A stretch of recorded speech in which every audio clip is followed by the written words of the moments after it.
My parents never wanted me, so they bought me a broken car in hopes I'd crash somewhere and they wouldn't have to see me again, but they ended up losing both their sons this way. Posted by you/CheezItBitBoy. My parents' favoritism towards my older brother, 20M, was always obvious. He got a car for his 18th birthday. It wasn't a new car or anything, it was a 20-year-old Lexus that was in pretty good shape, and he rubbed it in my face for the rest of his senior year of high school. Compared to my brother, I get just as good grades as he does, sometimes even better. I worked my hardest in the hope of fairness, and I even did some volunteering, cleaning up garbage in my local area. But then my 18th birthday came and went a few weeks ago. The only thing I wanted, the only thing I was hoping for, was a car. I wasn't expecting something like a new car or a sporty car, just something reliable like my brother got. But the party wasn't anything like my brother's 18th. For his 18th, my mom baked the cake herself. It was a delicious layered chocolate pudding cake. For mine, I got a sheet cake from the supermarket. For his party, they got a DJ. For mine, it was my dad's old boombox with a couple of mixed CDs. We went through the whole party, and I figured my parents might have just been waiting to spring a surprise gift on me. But that didn't happen. I asked them as things were wrapping up why there was no car when my brother got one, and they said they felt like he'd worked harder for it. I asked what he did that I didn't do because I did all of that and more. My grandma was nearby and heard everything. She then asked them why as well. She ended up lecturing my parents, saying she was extremely disappointed in them for showing favoritism. Then she proceeded to announce to everyone still there that my parents thought it was fine to get their firstborn son a car and a DJ, but not their second. She even pointed out how much harder my parents tried for my brother's 18th birthday than they had for mine. My uncle was the first to stand up and say something, followed by everyone else who hadn't left yet. I ended up just walking away and going to my room to sit and think. I got a few apology calls from relatives, and my grandparents convinced me to go out with them for the evening. But when I got back, my parents were pissed and told me I had shamed them in front of the whole family. I just walked past them because I didn't want to fight. The next few weeks went by with the silent treatment between us. Then, a few days ago, my parents suddenly surprised me with a white 98 Subaru Legacy that runs great. They practically threw the keys and the title in an envelope at me and said to have fun. I got the car, and they're paying for insurance for the next 6 months like they did for my brother. I know a car isn't really a right, but a privilege, so I feel like I've essentially blackmailed my parents into getting me one. Update 5 months later. I've not logged onto this account in roughly 5 months, so now I can tell you all the rest of what happened before college starts. But before that, there are some things I want to address from previous commenters. I literally needed a car because there was no way for me to get a job without one. I had no personal transportation and live over 10 miles from the nearest bus stop. So for those who kept telling me to give the car back because they think I was either too spoiled and should accept that life is unfair, or that I shouldn't take handouts, or that I shouldn't accept gifts from crappy parents, please just stop. My inbox was so crammed full when I logged back on that it took some time to go through it all. It doesn't really matter anyway though. I did get a part-time job that later went full-time for the summer after I graduated. But 3 weeks into working part-time, the Subaru blew the head gasket while on the highway at about 45 miles an hour. The temperature gauge redlined, and I had to pull over and call for help. My grandparents took a look at the car and found that someone had run a lot of gasket sealer in it, and it was still in the coolant. The car was basically band-aided back together before my parents bought it and was then barely hanging on by a thread. It drove great, and I was never pushing the car hard as I'm kind of a slow driver. My parents claimed no prior knowledge of the problem, but their only real reaction was to shrug and say it was karma for making them get me the car in the first place. That was a mistake because my grandparents were right there to witness it, and they tore into my parents like none other. My grandma told me to go wait in my room and let them sort it out. It was 2 hours before I was called back into the living room. My parents were on the couch and looked like they'd been metaphorically hit by a truck.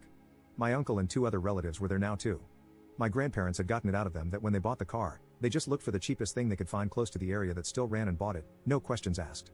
They didn't even bother to inspect the car, let alone properly read the ad for it.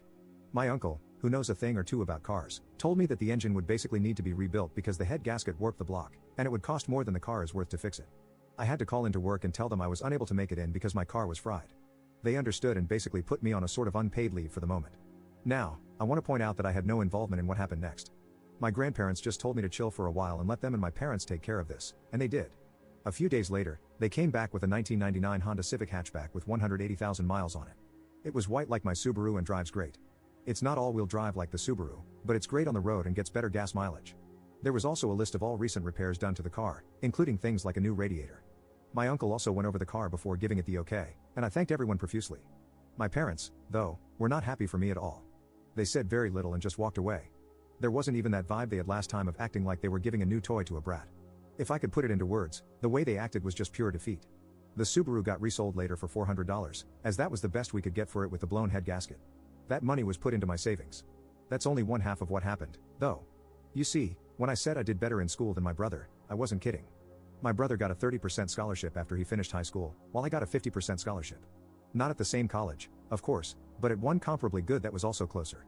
To say my parents were shocked is an understatement. Of course, they just both looked unhappy as soon as the shock wore off. I decided it wouldn't be a good idea to poke the bear by asking them about it, but my grandma thought otherwise and poked that bear, and I mean really poked it. First, she asked if my parents were happy for me. They claimed they were, but it really didn't show in their attitudes. So my grandparents finally asked what their problem was. Why did they dislike me? Their second son was doing great, even exceeding expectations, and they can't be happy about it? Did they want me to fail? Were they hoping I'd fail? What is the deal? My mother looked really upset, and my father couldn't look me in the eyes. They both meekly said they were happy for me and managed to say they wanted me to take the world by storm when I go to college. They even said they'd help pay some of my tuition as well, just like they are for my brother. My grandparents sharply said that they had better keep their word because there should never have been any favoritism, period. I thanked my parents for their help, received a light, if not limp, handshake from my father, and a very stiff hug from my mother. It all felt so forced. I was and still am extremely thankful for the car and the tuition, but my parents just drained the room of all emotion. I ended up asking if my grandparents knew what it was that made my parents act this way. I asked if I was an accidental pregnancy or something. They gave me the "it's time we told you" look. Well, I'm not adopted like so many asked, but I was unplanned. Sort of. You see, my parents wanted both a girl and a boy but got 2 boys instead. My brother came out as a boy, so my parents were really hoping to get a girl on the next go. They had a prior agreement to stop after 2 kids. They never got a girl. My grandma told me they refused to find out my gender until after I was born. They were convinced I'd be born female, and they'd bought a lot of baby stuff for a girl. But they didn't get a girl. My grandma said I ended up using all of my brother's hand-me-downs until I was 3 years old because my parents had bought so much girl stuff in advance that they couldn't use. So, I was just a disappointment to them from the time I was born. My grandparents said they know my parents are screwed up, but they've been this way for so long that there's no point in expecting them to change. Since then, my parents haven't spoken to me much about college. In fact, they ignore the subject as much as they can. Thanks to some of the warnings I got from people who messaged me, making me paranoid, I called the college I've been accepted to and made sure to tell them that if anyone calls or emails pretending to be me, or if my parents call trying to say I'm not coming, they should call me for a double or even triple check if anything like that happens. I mean, I kind of doubt my parents would do that sort of thing, especially after everything that's happened, but I felt like playing it safe was the better option. There was something that I really didn't expect to happen. My brother called me out of the blue to talk. He said our grandparents had called and told him everything. He apologized for what happened in his own way and said he hopes that once I'm on my own, I won't need to come back. He actually admitted to me that when he finishes college, he's going to stay in the state he's in because he likes it there. Our parents really want him to come back when he gets his degree, but it looks like that's not happening. I said I don't blame him, and I may do the same.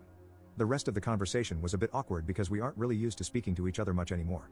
My grandparents and the rest of the family held a surprise party for me over the weekend.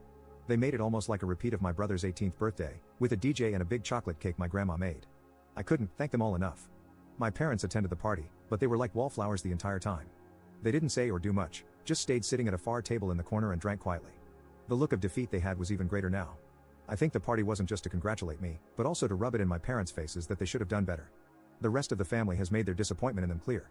They seemed like they wanted to leave the party for a while. I can't say I blame them.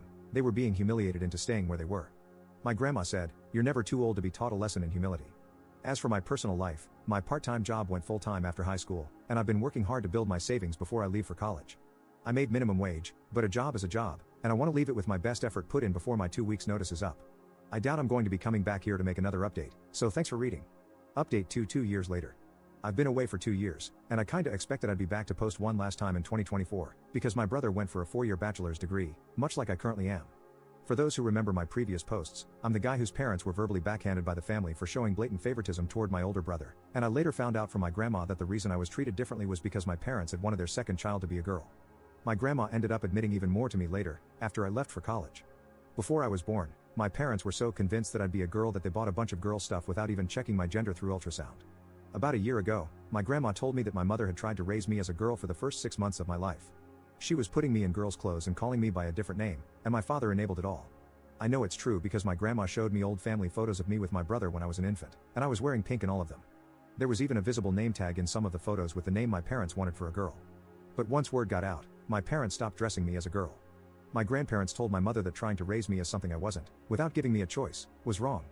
Though my family is rather old school, my grandparents are surprisingly open-minded people, and they put the hammer down on my parents, so the girl treatment stopped. But instead of getting new clothes, my parents gave me my brother's hand-me-downs for years until my grandparents noticed that too and did something about it. Finding out all of this made me realize that my grandparents kept my childhood from being far worse than it was, and they never told me until these past couple of years. I am incredibly thankful for them. My mother apparently struggled to call me by my real name for 2 years or so. Because my parents didn't get the girl they wanted, they refused to connect with me like they did with my brother, the boy they actually wanted.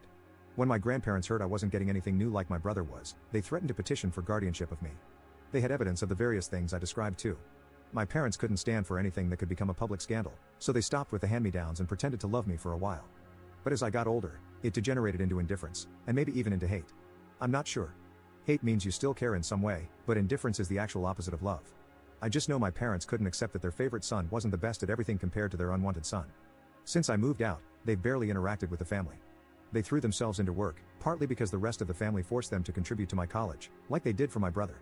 But also because, to them, working was the only thing that gave them a reason to tell everyone to leave them alone. My grandma suspects they've even slept in their cars a few times to avoid coming home.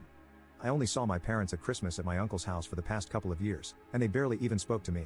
Now that I was living my best life away from them, I guess you could say they'd stopped bothering to act like I was their son. They don't want me anymore after the family humiliation they feel they'd suffered, even though they know they brought it on themselves. They've become workaholics who do little else. My grandmother told me my bedroom is basically exactly how I left it on the day I moved out. My parents have not even gone inside my room, but they kept my brother's room clean and ready for the day he'd finally come back home after college. Well, that didn't happen. They flew out to see him for his graduation and had a big celebration with him. I was not invited to go, not that I could afford it. But my grandparents went along, and they gave me the details. My parents were still convinced my brother would be coming back home.